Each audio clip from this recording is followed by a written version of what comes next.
Hello, welcome back, my dear children. How are you all? Hope you are going on well. Are you ready for today's class? Yes, very good. Okay, before going to the next part of the story, let's rewind the previous part. Okay, do you remember what did we learn in the last class? Okay, the messenger and the writer.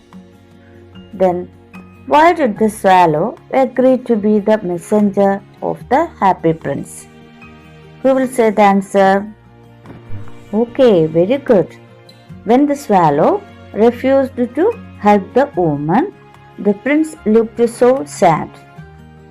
Then the swallow felt sorry and agreed to be the messenger of the prince. Okay? Then, why did the swallow feel so warm?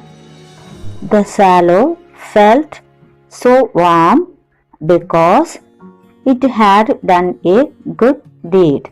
Okay, then the next question, why didn't the writer notice the swallow? Yes, very good. The writer didn't notice the swallow because he had fainted with hunger and was leaning over the desk.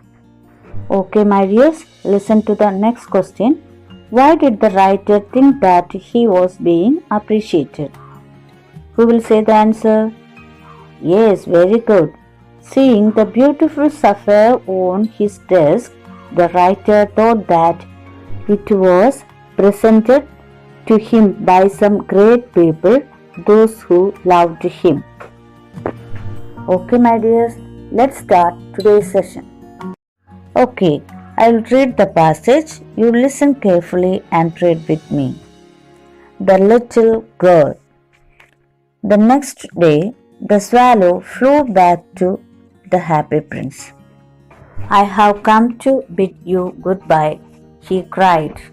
Swallow, swallow, little swallow, said the prince, will you not stay with me one night longer?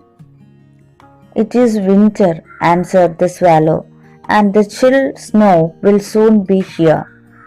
Dear prince, I must leave you, but I will never forget you. In the square below, said the prince, there stands a little matchdoll. She has let her matches fall in the gutter, and they are all spoiled. Her father will beat her if she does not bring home some money.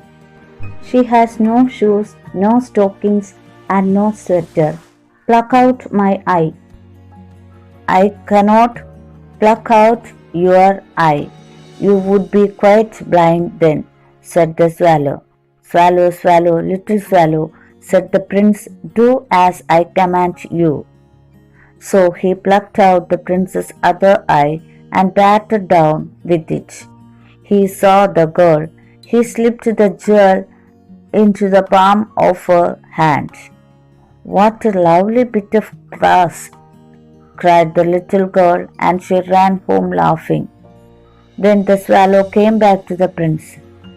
You are blind now, he said, so I will stay with you always. No, little swallow, said the poor prince.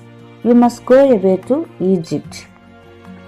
I will stay with you always, said the swallow, and he slept at the prince's feet. Okay, my dears, did you get the idea of the passage?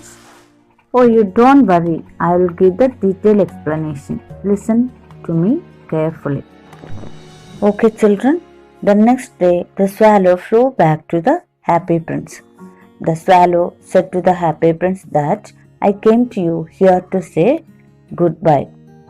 Then the prince asked the swallow, can't you stay here one more night? Then swallow replied that it is winter and the chill snow will soon be here, so I must go to Egypt. But I will not forget you in my life. Then the prince continued that in the square below there is a little girl. Her matches fell on the gutter and spoiled. Her father will beat her if she didn't bring some money to home. She has no shoes, stockings. Stocking means clothes, and sweater. That is, she is very poor. Then the prince asked the swallow to pluck out my other eye and give it to that girl. By hearing this, swallow said to prince that I can't pluck out your eye. If I do so, you will become blind. Then the prince told to swallow, you don't say anything. You should do what I command you. So the swallow plucked other eye and darted down. Dart means to move quickly and fastly. The swallow flew down quickly. Then he saw the little girl. He slipped the jewel into the palm of her hand. When the little girl saw the jewel, she thought and she surprised greatly, and she ran to her home very happily. Suddenly, the swallow came back to Prince and said to him, what happened there? I will stay with you always because you are a blind now. By hearing this, Prince said to him that, no, you must go to Egypt. But the swallow didn't agree this and it slept down under the prince's feet. Okay, my dears, did you understand the passage? Okay, now let's move on to the next passage. I will read it. You listen to me carefully and read with me. The city sights. Dear little swallow, said the prince, fly over my city and tell me what you see there. The swallow flew over the great city and saw the rich making merry while the beggars were sitting at the gates. He flew into the dark lanes and saw the white faces of starving children. Then he flew back and told the prince what he had seen. I am covered with the fine gold, said the prince. You must take it off leaf by leaf and give it to my poor people. They always think that gold can make them happy. Leaf after leaf of the fine gold the swallow picked off till the happy prince looked quite dull and grey. He took it to the poor, and the children's faces grew rosier, and they laughed and played games in the street. We have bread now, they cried. Okay, my dears, listen to me. I'll give the detailed explanation. Next morning, Prince said to Swallow, you please fly over my city and tell me what do you see there. Then the swallow agreed it and it started to fly over the city, and he saw the rich people always be happy and the poor were waiting at the gate for some help. And it flew down in the dark lane. He saw the white faces of starving children. Then it flew back to Prince and told everything that what he had seen.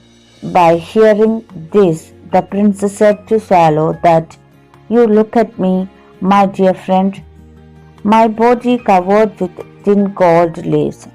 So you must take it off and give it to the poor people.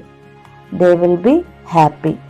They think that gold can make them happy.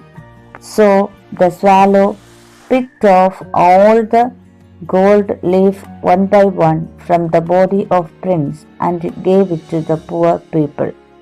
When they got gold, they became very happy and their children could get enough good food. Now the prince became quite dull and grey. Okay, my dears, now it's the time to wind up today's class. We will meet in the next class with the rest of the story. Thank you.